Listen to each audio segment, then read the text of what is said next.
Hello everyone and welcome back. Love getting the feedback. I'm getting lots of emails from people saying this is part of your weekly routine, part of your personal growth. And of course I always want to know, is your dollar per rep going up? Is owner profitability going up? And so all trends tell me yes, so that's all good stuff. So keep it up. Happy to be a part of your weekly routine. I think that's awesome. I was recently on a call with Christoph's office in Miami. I'm a big fan of Christoph. I love his heart, his passion, his tenaciousness. Here's a guy from Haiti who, if you look at his Zoom backgrounds, he's always got this beautiful landscape. I'm like, hey, Christoph, where is that? He goes, oh, that's my family resort in Haiti. So I hope one day to visit that, Christoph. But, love your guys. You're doing very well on the Verizon program. And you and your team had a great question on, is there creativity in the pitch? Or is it really just boring and monotonous and repetitive? And so that's a really good question, and I have really two thoughts for you, and that's really today's call is there creativity in the pitch? And so first things first, we need to master sales as a new person coming in, master sales and sales training. It's one thing to be great at selling, and obviously that's the first task at hand, is I have to know how to really market myself. I have to learn how to be influential. Can I get people to like me? Can I get people to buy my products? Really, so that's the first step. But again, if you're great at selling, but you can't duplicate, you might not really be great at selling, right? So I remember as a new leader, and I had a trainee with me, and I remember, finishing a pitch, and the trainee says, oh, Jamie, that was awesome. And I'm all proud of myself. I'm like, yeah, that really was awesome, wasn't it? And he says, I could never do what you do. And that really made me pause, like, really? You don't think you could do what I just did? Like, no, man. What an insult that was. Started off as a compliment, like, yeah, thank you, that was awesome. But if other people can't do what I do, I'm going to be stuck in the field for a long time. I am not going to build a team. You think of the successful restaurants out there, right? Something like McDonald's. It's a duplicatable system everywhere you go. It's not like there's a lot of uniqueness everywhere you go. Like, oh, this McDonald's has a totally different menu than that McDonald's. The processes, the food, the suppliers, it's all the same stuff. So really the key in our business to scaling and opening up new offices is our ability to keep it simple and to make sure that we can duplicate properly. So that is my first thought, which again, you might think the answer to the question is there creativity in the pitch? No, absolutely not. Just follow the script. I'm going to get into my second point here shortly, but I want to really make the emphasis to the first point is you have to really master the sales, you have to master the process, and you want to make it duplicatable. I always think of those videos with Kobe Bryant and Michael Jordan. Like, Kobe was such a great student of Michael.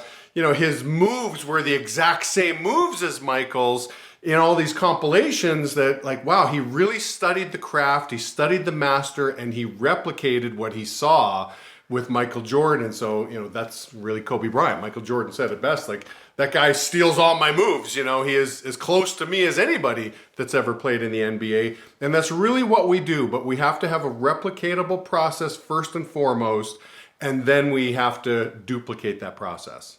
When I was learning the art of sales in the field, I literally recorded my leader's pitch. I'm like, man, I have to get the little one-liners you're doing. I have to get the timing down. And so, I want to get the body language down. I want to get the tonalities and the words. So I literally recorded the pitch, and my goal was if you were to hit play with my leader's pitch and you were to hit play with my pitch, you're going to hear the exact same thing. It's going to be that Kobe Bryant on Michael Jordan type of replication. That really should be our goal. So my second point, is there creativity in the pitch? And the second point is absolutely. If you think of the creativeness is really in the relationship building part of the pitch. Now on some campaigns, I found on residential, you're knocking on doors, the skepticism is high, like, who is this guy? In the intro, that's really where I want to get the relationship building going. Things like, oh, that's a beautiful flower bed you have. What kind of flowers are those? Oh, it's a beautiful little dog you have. What kind of dog is this? Anytime you can ask a question and get them to talk, they talk, you win. Even on some B2B programs, there's a diploma on the wall like, oh, you went to UCLA. What year did you graduate? They talk, you win. So there's some uniqueness involved. Obviously, when you're building relationships, you're not going to say the same, relationship building question to everybody. It's going to be very unauthentic. Well, it's a beautiful flower bed you have. Like, dude, I got weeds in that thing. I haven't done anything with that for a year. Really? You're complimenting my flower bed? Like, it can't be the same at every door. You got to be creative. Then for the rest of the pitch, might as well hit play because it's going to regurgitate the same structure, the same pitch. So the creativity can be in the beginning and then you follow the pitch. Other programs, like when I learned retail, well, listen, you're not going to get all chatty with them in the intro because they're just going to keep walking past you. You got to get right into the pitch. And the way somebody explained it to me, they're like, Jamie, think of FedEx when FedEx gives you a pitch. And I'm like, they don't really give me a pitch. They come knock on my door, they put the package in my hand, they ask for a signature, and then maybe some small talk can happen, once they're already in the process of closing, if you want to call that closing. And, many campaigns can be like that the real creativity, the relationship building can be in the close, and that really helps keep the customer sticky as well too, obviously. But that's where it can happen on retail, some B2B programs, is you get right into the point, you're closing the deal, and then once you've really got that customer stopped and you got a chance to just slow down, that's when the creativity can happen. Like, hey, where are you going to school? What are you doing? I like using the FORDS, FORDSS, family, occupation, recreation, dreams, and sports and school. I mean, those are great topics to really talk about to get those relationships going.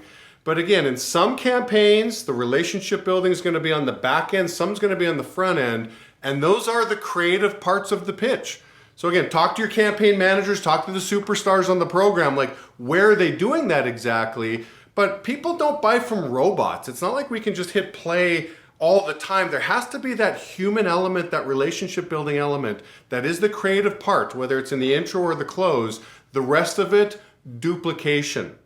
McDonald's, same hamburger at every place. Follow the process. Don't have people say to you, I can never do what you're doing. You're using way too much personality, and I don't have that kind of personality, therefore I can't be successful. We don't want to hear that. We want to be as replicatable as possible. So, 4/5 really of the pitch, if you look at it that way, is going to be replication, just hit play, and 1/5 is going to be relationship building, getting to know your customer. People buy you because they like you. Remember that. That really is the core of sales. They like you, they want to buy from you. They don't like you, they want nothing to do with you.